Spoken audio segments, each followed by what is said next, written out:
వరంగల్ జిల్లాలో అమ్మా news channel బ్రోచర్ను ఆవిష్కరించారు ప్రభుత్వ చీఫ్ విప్ దాస్యం వినయ్ భాస్కర్. హన్మకొండలోని ఎమ్మెల్యే క్యాంపు కార్యాలయంలో దాస్యం వినయ్ భాస్కర్ అమ్మా న్యూస్ బ్రోచర్ ఆవిష్కరణ చేశారు. అమ్మా న్యూస్ ఛానల్ ప్రజల పక్షాన పనిచేస్తూ ప్రజా సమస్యలను ప్రభుత్వ దృష్టికి తీసుకెళ్లేందుకు కృషి చేయాలని వినయ్ భాస్కర్ కోరారు.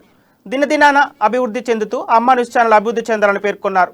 అమ్మా న్యూస్ ఛానల్ చైర్మన్ కంది శ్రీనివాస్ రెడ్డికి, ఛానల్ యాజమాన్యానికి, రిపోర్టర్లకు వినయ్ భాస్కర్ అభినందనలు తెలిపారు.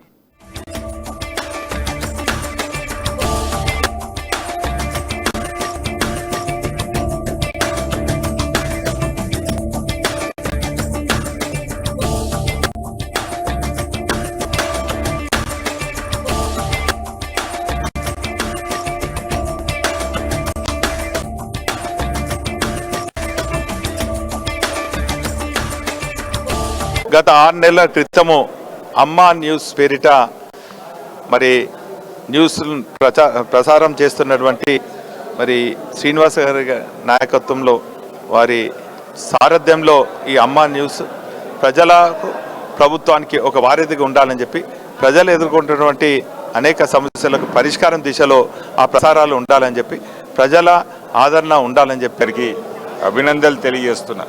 అంటే ఇప్పుడు తెలంగాణకి వెళ్ళి డెవలప్ అయ్యి బయటి రాష్ట్రాలు అయితేంది బయటి దేశాల్లో ఎస్టాబ్లిష్ అయిన వాళ్ళందరూ తిరిగి మన రాష్ట్రానికి వచ్చి ఏదో ఇండస్ట్రీ సెలెక్ట్ చేసుకుని వాళ్ళకి నచ్చిన ఇండస్ట్రీస్లో గత 6 నెలల క్రితము అమ్మా న్యూస్ పేరిట మరి